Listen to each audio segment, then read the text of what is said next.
The ban on evictions has been a lifesaver for millions of people during the pandemic, but two federal judges say it should have never happened the way it did. Walter Smith Randolph looks at life beyond the eviction moratorium as part of our ongoing series, Childhood Poverty, Cincinnati's Crisis. It's a federal ruling landlord Charles Tassel knew would happen all along. Two federal judges say the eviction moratorium imposed by the Centers for Disease Control is unconstitutional. We looked at it back in September 4th and said, how can this stand? It's outside the scope. Tassel owns 26 units across greater Cincinnati. While he understands people need help paying rent through the pandemic, he doesn't understand why the eviction moratorium kept getting extended. We'd like to see the eviction moratorium go away, plain and simple. Ohio, for example, is getting $775 million worth of emergency rental assistance money.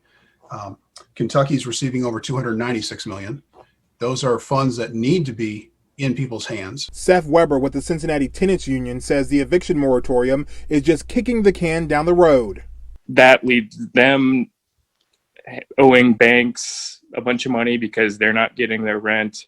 I mean, that just kind of cascades into a whole bunch of other problems. Both Weber and Tassel agree. Federal and state governments should have done a better job of getting cash to renters.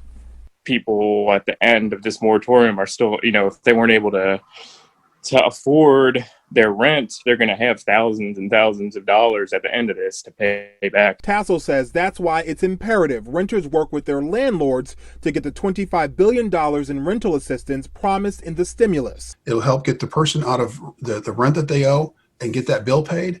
And it also takes care of the property owner as well. And that helps everyone.